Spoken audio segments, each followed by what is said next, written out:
Hey, good morning, everyone. Mark Westcott here today. First tea and scones for 2022, and welcome to Oliver Carson. How are you, Oliver? Yeah, I'm good, thanks, Mark. Yourself? Very good. Now you're down in New South Wales somewhere, I believe. Yeah, in Forbes, mate. Yep. Forbes in the motel room, I'm guessing. Yeah, that's it. Yeah. Good on you. Hey, great to be back doing tea and scones. It's been a while since I did the last one in 2021, but I ran into Oliver, met Oliver out at Roma at the Young Beef Producers Forum last year. We had stands next to each other. Of course, I was doing the Rural Succession Solution stand, and Oliver, you want to talk about your business, what you do these days? Yeah, so I work for Max Care Australia. We specialise in infant animal formulas and calf nutrition, and we also in the lamb and kid milk replacer game as well. So I cover all of Australia, bar Victoria and Tasmania. Was there a reason it was Victoria and Tasmania? Nothing to do with politics, just how it ended up? No, sheer numbers, mate. Sheer numbers of opportunity. You've got a lot of dairy farms in those two states and not a lot in the others. So, yeah.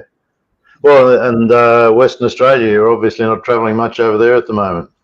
No, not a lot. And, those guys that are still there, it's purely a fresh milk market and the opportunities are there, but it's only small. So, yeah.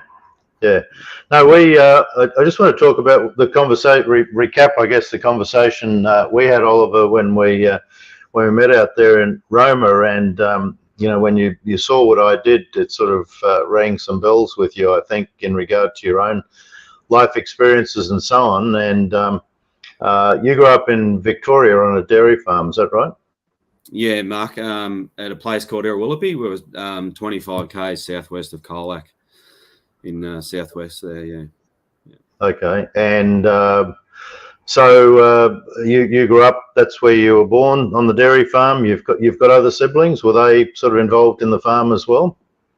Yeah, absolutely. We're all involved in the farm from a young age. I've got an older sister, Eliza, a brother, Stephen, and a twin sister, Penny. Yep.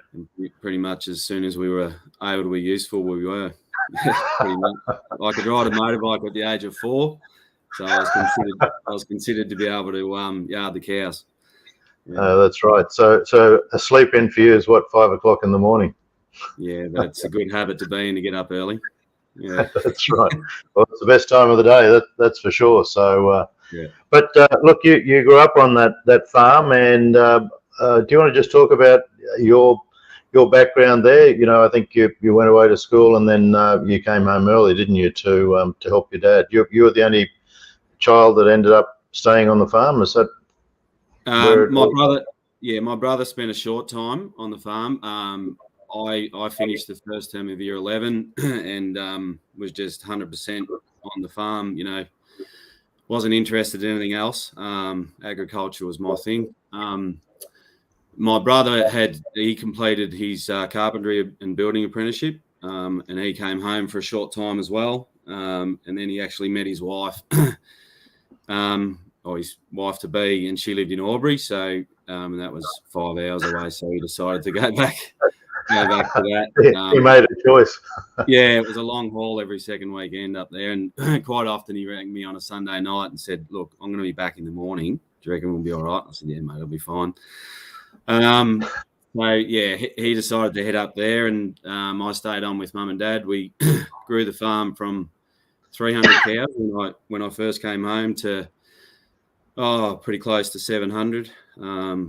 We exported cattle all over the world, stud jerseys, and we grew a huge business. And like everyone else, staffing was a huge problem, and all those sorts of things, but yeah, it never really ends. Yeah. Look, and I know recounting some of the story is painful for you, Oliver, but I appreciate you telling it, because I think there's a great lesson in it for other children of farmers, graziers, entrepreneurs, even in any walk of life where kids are coming through. But how many years did you actually spend on the farm after you got home from school? Yeah, it was pretty close to 17, 18 years. Yeah, 17, 18 years. Yeah. Okay, and then what your dad did was basically just decided to sell the farm up, and that was that. Is that what happened? Yeah, there was. We always found it fairly difficult to work together, and I'm not the only one, I imagine, in that regard. He was pretty old school and that sort of thing, and I wanted to move with future agriculture and all that sort of thing. Yes, and it was a continual problem of staffing, and I think my parents probably worried about how we'd overcome those issues because they were a huge part of the staff as well. And it's very difficult to find good people. But yeah, basically there was very little. I tried to get a succession plan in place, but it was met with very little acceptance, and to move forward and use that. I even had meetings with our accountant and brought in outside help and things like that, but it was never really taken on board. So it was chosen to, there was an opportunity to come along, and Mum and Dad decided to take it. And to tell you the truth, I was probably getting to the point I was worn out, overworked, and struggling to find an answer. Yeah. And underappreciated probably at that point. Yeah, at that point, yeah. But it's funny now. I think this will be 5 years I've lived in Queensland. And Mum actually said to me last year, we made the wrong decision. But yeah, can't change it now. Yeah, and I know this is emotional for you, so I'll keep talking for a sec for you. All right, mate. All right. Look, Oliver, what you're talking about is just so close to what I try and help people with, and the number one observation in our chats is that communication wasn't a big thing between you and your dad. Good communication wasn't a big thing between you and your dad, and one of the most regular issues in clients that we deal with is conflict, communication, and procrastination. And in your case, certainly the conflict and the communication was high up in the list. But ultimately, so you were the only sibling that stayed home. All the others, I mean, you said your brother took off, sister, no interest in the farm. No, well, my twin sister actually married her husband. They run a large Angus herd in Western Victoria. Right. So she's over there. My older sister Eliza, she's a very much a homebody. She still lives locally, and very very she was always around, but she's a midwife and a nurse, and that was her passion. But she was always her and I were very close. Yeah.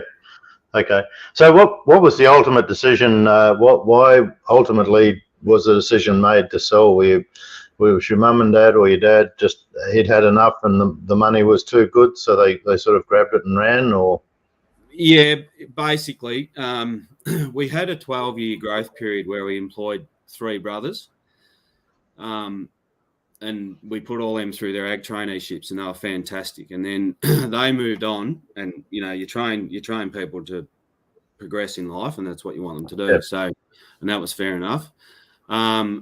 And then we had a period of time where we struggled to get staff. But one of the big things that I've learned in this game as well is if you've got a good reputation as a farmer, you will have staff knock on your door. But if you're difficult to work for, you won't, because rural communities are small, and everyone knows everyone.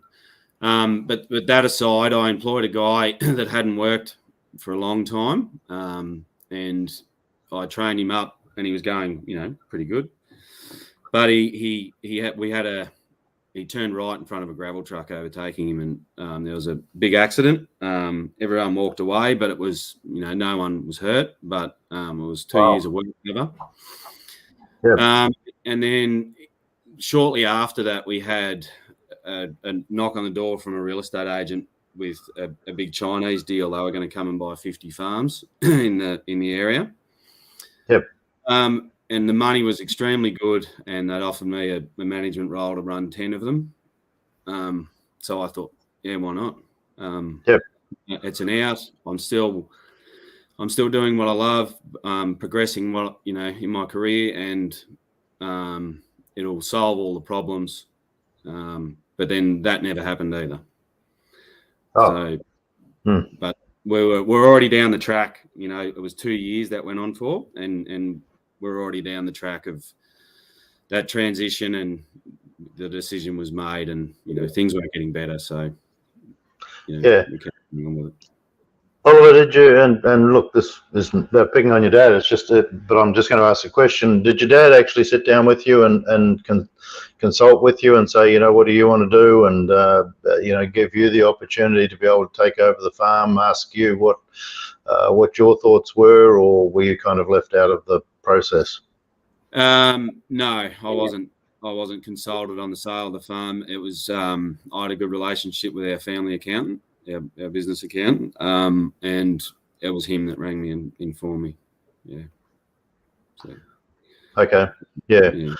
Okay. And look, this is a fairly regular thing, and especially with older generations, communication and talking about these sort of things is not something they're good at, and I guess also if you didn't have a good working relationship, that would have made it just made it hard on all fronts. But I mean, community, it's a great lesson. I'm going to come back to this later on in the talk, but it's a great lesson in regard to how important communication is.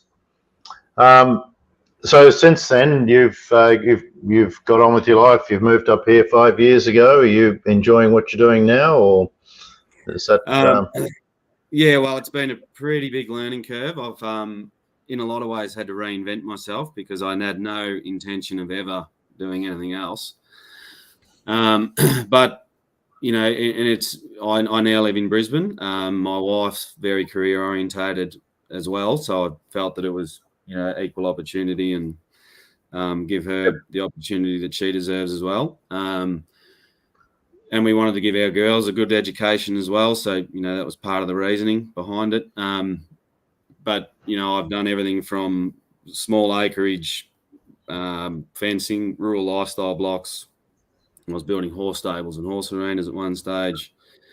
Yep. And then a guy that I knew offered me a job to work with him on the gas out in Western Queensland. So I did that for a little while, and then I found this job. In a lot of ways, there's that I always wondered what it'd be like. Everyone talks about mining and all that sort of stuff, but I soon worked out that ag was my my thing, and I was always looking at the cows in the paddock rather than worrying about what we're doing.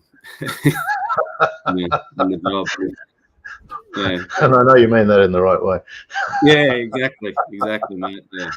No, so at least in the industry you're in now, you're involved with dairy farmers, and that it's in some ways it's a bit like 3/4 circle for you, isn't it? You're back dealing in the industry which you grew up in and loved. Yeah, absolutely. Yeah, and it's not just dairy farms we work for. Obviously, they make up a large percentage of our business, but I work with the beef industry right out through Western Queensland, all the way up to the Atherton Tablelands. We've got stockists in Broome, and then the fat lamb guys as well. All that whole sheep and dairy goat industry as well. Yeah. Yep. When we were chatting the other day, Oliver, you were talking about your style, your relationship with your customers, and so on, and you very much become a trusted confidant for a lot of the people that you deal with, don't you? And you end up being. It's interesting, whilst you're out there with your particular product, because of the person that you are and the relationship you build with your customers. I mean, they tell you everything, and you see so many areas in which you can help them, don't you? Yeah, absolutely. And I see a lot of similarities between my experiences and what I see on the farms and with our customers and clients. And I guess, I probably talk too much occasionally, but I talk to the farmers about a wide range of things, and they end up talking to me about a whole lot of problems and how I could possibly, how they want to know my experiences on how they can possibly fix some of their problems that they have, because it's industry wide. It's not anywhere, and sometimes these rural communities and people, they are good communicators, but when it comes down to the the hard conversations, occasionally, and with family, they skip around it. Yeah. They skip, dance. They do whatever they can not to have it. I think, unless someone comes in, and what I said before, sorry, is that they rely on you to fix all these things. I guess the way you are when you have these conversations with people, you identify a lot of things, not necessarily that you can fix them, but I mean you've actually got a great opportunity to to listen to what people what their issues are and be able to point them in the right direction, which is a great role that you can bring to those people, and I'm sure that's why you do so well in what you're doing at the moment.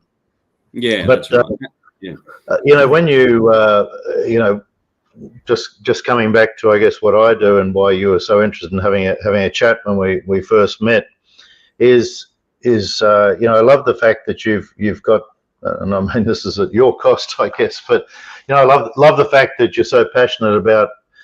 I love talking to people who have passion because of an experience that they've had in your life, and you're just a walking, talking sort of validation of why people need in rural families need to open up and have communication, and if they can't do it themselves, to get someone in to help facilitate that conversation between mum and dad and the kids, because your experience, as painful it is for you, your opportunity is to have that empathy for other families and be able to say, hey, look, here's my story. This is what's happened. I wouldn't want this to happen in your family. And with what I do, I keep talking all the time about, my ultimate aim is that I want the kids to get together at Christmas as mates, and not to be squabbling over money or who got the farm or who didn't or who got this or who got that. I want the cousins, all the grandchildren, the siblings, cousins, to be able to still get together and be buddies and not fighting over stuff. And I want the relationships between mum and dad, granddad, parents, children, all to be harmonious, because someone's come in and helped them have those conversations. So, when you look back, Oliver, at your own life experiences, and when you're talking to other rural people, farmers, graziers, whatever, what advice? How do you currently, talk to them about these things? I mean, obviously, you've told your story enough times, haven't you? Yeah, I have. My opinion is the grass is not greener on the other side of the fence. It's you're always thinking when things are difficult. And quite often on farms and all that sort of things, it can be quite relentless. But the grass is not greener on the other side of the fence at all. I when I was on the farm, I really thought I never worked a day in my life, because you're just doing what you love. You get up and do what you love every day, and you finish the day doing what you love, and you get up and do it again the next day. And if you're lucky enough to make some money along the way, well, that's even better. But the family farm, once it's gone, that's it. It's you're not getting it back. And I really think that all in regards to change and the ability to take all the difference of opinion on it doesn't happen over the night with a click of the fingers in one meeting. It happens over a period of time, and multiple, in my opinion, with the really difficult ones, it could take up to 12 months for everyone to come to terms with the way it needs to be. But there is a solution to everyone, and I would highly recommend not just throwing your arms in the air because it's too difficult. Yeah. Absolutely, and it's that first step, isn't it? It's identifying that conversation needs to be had, and it's the bigger person is the one that stands up and brings the parties together, I guess. And I talk about this. All of you probably heard some of the stuff I've said before, but I mean, for parents, sometimes their parents didn't talk to them about this sort of stuff. Their parents didn't talk to them about money, so they've learned to just shut up and they've got all the plans in their heads, maybe not, but you don't talk about money with your kids. You sort of, when I die, they can all sort it out themselves, which is just such bad strategy, such a bad strategy. And I also talk about often, mum and dad, dad especially. Look, he knows how to fix the fence. He knows how to fix the cattle. He knows how to fix the polypipe when it breaks. He can fix the windmill. They know everything about what they do, but because they don't know how to fix succession planning, they don't know what they don't know. They do nothing, because everything else in life they're good at, but this they suck at because they just don't know what the answers. They don't even know what the questions are to start the process, and so nothing gets done. And so. I've talked about this exponential grief curve. The longer you leave the conversation between parents and children about succession planning, the more grief builds up. The more chance kids' relationships break down, marriages break down with the children, because the wife or the husband might be sitting there wondering why, without being sexist, let's just say, in your case, if you're married and your wife's sitting there saying, Oliver, what's the bloody plan? What are we going to, what are we doing? Are we just going to sit here for the next 17 years and then your dad's going to sell it and we're on our own? Or do we go out and do our own thing? So it creates conflict, not just between dad and the child, but also between the child and their spouse. So the exponential grief curve, every year it just gets exponentially worse by not having a conversation. And the other side is, and I understand it from the kid's side, from your side too, if you go up to dad and say, hey, Dad, what's the plan? Am I going to get the farm? Well, you're worried he'll think you're just a entitled, expectant little brat for having the audacity to walk up and say, is all this going to be mine one day? Whereas I find that's not what kids really think. Kids just want to know. They don't turn up asking questions about, what's the succession plan based on, hey, what's in it for me, or how much money am I going to get, or anything like that. I think 99% of the time, kids just want to know, Dad, is there an opportunity? Can I direct my life towards, maybe getting involved more deeply and eventually starting to take over and make decisions and so on? Can you just let me know if there's a role for me? Or the fair thing is then, if it's not, let the child go off and make their own life somewhere else. Let them go and start something else. But don't, what happened in your case is, 17 years in, all of a sudden the rug's pulled out from under your legs and you're thinking you see a future, but there was no future. So, it's just such a difficult conversation. You can see why both sides, children and the parents, they don't start the conversation, and it just always ends in tears. So, my aim, and what I do, I just keep talking about, let's start the conversation. Let's open up the communication, and let's get people talking, because there's always an answer. There's always an answer if you can start the communication. So is that what you see? Do you see communication as the biggest issue? Even if kids and dads don't work well together, taking a time out, putting the white flag up and saying, hey, but at least let's talk about this? Yeah, 100%, Mark. It's all about communication, and I think it's a lot about having the relationship with your son or daughter that's involved on the farm, and openness. There's no point keeping any secrets. Yep. And the sooner if they are on the farm early on, I think the earlier you have the conversation, the better, because everyone knows where they're going. And if the parents have an idea of that, how do we retire, and be financially sound or anything like that? Well, if you have a very large farm, which is one of the options that I put up, was that we downsize a little bit, so that we reduced debt, and I didn't need as many labour units to help me run the property and all those sorts of things. But communication by far is the key. And I think one of the other bigger problems is a lot of farmers, especially in the dairy industry, struggle to get off farm and have time away from the farm to turn off. And it's a very unhealthy lifestyle. I know, you think it's got to be done, but it'll still be there when you get home. And, that time away and that bit of a break is so healthy mentally and emotionally for everybody. It's the best healing medicine you can possibly have. Yeah.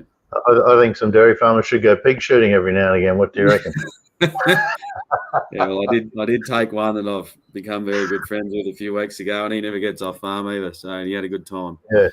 Yeah, and I mean he's a great example, and he's 24/7 on the farm, isn't he? And you taking him away pig shooting for a weekend was he probably went kicking and screaming and so on, thinking the world couldn't survive without him not being on the farm. But I mean, once you get off farm, it's you need that to rejuvenate. I learned years ago at a course I used to do, strategic coach. The first concept they taught us was free time. It's not a reward at the end. Free time, something you need to take, and that's why I had a month off in January. Christmas in January is, you need to rejuvenate so that if you're going to have a busy year ahead, take your time off, build up your muscles, so to speak, or relax, rejuvenate, just shut the business world out, and then when you come back, you're more productive. You can't be really productive when you're there 24/7. You just you can't be thinking as well as you should strategically. You're not as good as you should be, and so on. But we digress. But anyway, it's still a good point. Free time. But just finishing off, Oliver, and it's I appreciate the pain you go through recounting your story, so to speak. But I hope today the people that watch this and listen to this, if one person is prompted to sit down with their kids because of your story and say, come on, guys, let's, I was listening to this guy the other day, and you can still see the pain in his eyes when he talks about it. Don't let that happen in our family. Let's have open communication. Let's be, from a dad's point of view, let's be proud. And that's one of the key things for me, is I want parents to be really proud of what they achieve in regard to a smooth transition from one generation to the next, so they can sit there in their armchairs or up in heaven or wherever they are, and they can look down and say, I'm really glad we did what we did, because look, the guys are all happy. Everyone's off doing their own independent thing. We allowed everyone the opportunity to maximise doing something they love, and we created a legacy that we're proud of. So I just wanted to take the opportunity, Oliver, to have a chat to you, because I love your story. You're a good guy, and I love the fact that you're passionate about wanting to help people to start these conversations and to save families effectively. I mean, that's kind of what you do when you open up communication about succession planning in families, is you actually save the family. So yeah, and if this conversation helps one son or daughter, it's been the best, well worth the 20 minutes that we've spoken, Mark. 30 actually, mate. 30. It's filled up. It's 30 minutes. We'd better finish. But Oliver Carson, thanks very much again, mate, for coming on today. We'll obviously be chatting again soon, but thanks for coming on today. And a great story, a sad story, but a great story in regard to hopefully inspiring other people to sit down with them, grab mum and dad, and say, look, we've got to talk about this. And I hope that results from today's chat. Yeah. Good chatting to you, buddy. Yeah. Thanks, Oliver. See you, mate. Bye.